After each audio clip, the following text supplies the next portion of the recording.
Hi friends, సంస్కరణలను పరుగులు పెట్టించి దేశాన్ని ఆర్థికంగా గట్టెక్కించిన రాజనీతిజ్ఞుడు మన్మోహన్ సింగ్ గురించి తెలుసుకుందాం. భారతదేశాన్ని ఎక్కువ కాలం పరిపాలించిన ప్రధానమంత్రుల్లో మన్మోహన్ సింగ్ ఒకరు. 2004 నుంచి 2014 వరకు ప్రధానమంత్రిగా, అంతకుముందు ఆర్థిక మంత్రిగా పనిచేసిన మన్మోహన్ సింగ్ను భారతదేశంలో ఆర్థిక సంస్కరణలో రూపశిల్పిగా చెబుతారు. భారత తొలి ప్రధాని నెహ్రూ తర్వాత ప్రధానిగా ఒక టర్మ్ పూర్తి చేసుకుని రెండోసారి మళ్లీ ఎన్నికైన ఘనత మన్మోహన్ సింగ్కు దక్కుతుంది. ఆ తర్వాత నరేంద్ర మోదీ వరుసగా 3 సార్లు ప్రధాని అయ్యారు. దేశ ప్రధానిగా పదవి చేపట్టిన తొలి సిక్కు నేత కూడా ఆయనే.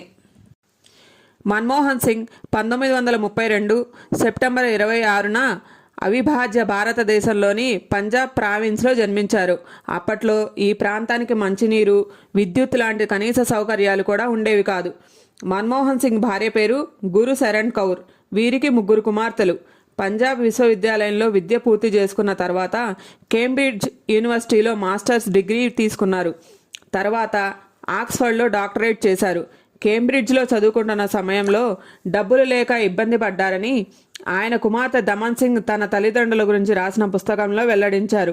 ట్యూషన్, రోజువారీ ఖర్చులన్నీ కలిసి ఏడాదికి 600 పౌండ్లు అయ్యేవి.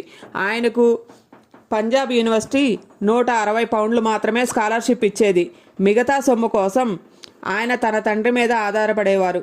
చాలా పొదుపుగా జీవించేవారు. రాయితీ మీద లభించే భోజనం చేసేవారు అని పేర్కొన్నారు. మన్మోహన్ సింగ్ 1991లో కేంద్ర ఆర్థిక మంత్రి అయిన తర్వాత రాజకీయంగా ఆయన ప్రతిష్ట పెరిగింది. దేశ ఆర్థిక వ్యవస్థ దివాలా దిశలో ఉన్నప్పుడు ఆయన ఆ పదవి చేపట్టారు.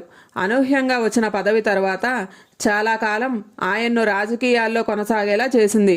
సివిల్ సర్వెంట్గా, ప్రభుత్వానికి ఆర్థిక సలహాదారుగా పనిచేశారు. రిజర్వ్ బ్యాంకుకు గవర్నర్గా బాధ్యతలు నిర్వహించారు. ఆర్థిక మంత్రిగా తన తొలి ప్రసంగంలో ఎవరికైనా టైం వస్తే వారి ఆలోచనను ఏ శక్తి కూడా ఆపలేదు అని విక్టర్ హ్యూగో వ్యాఖ్యల్ని ప్రస్తావించారు. అలా దేశంలో తిరుగులేని ఆర్థిక సంస్కరణల కార్యక్రమానికి బాటలు వేశారు. పన్నుల్ని తగ్గించారు. రూపాయి విలువ నిలబెట్టారు. ప్రభుత్వ రంగ సంస్థల్ని ప్రైవేటీకరించారు. విదేశీ పెట్టుబడులను ప్రోత్సహించారు. దీంతో ఆర్థిక వ్యవస్థ పుంజుకుంది. పారిశ్రామిక రంగం ముందడుగు వేసింది.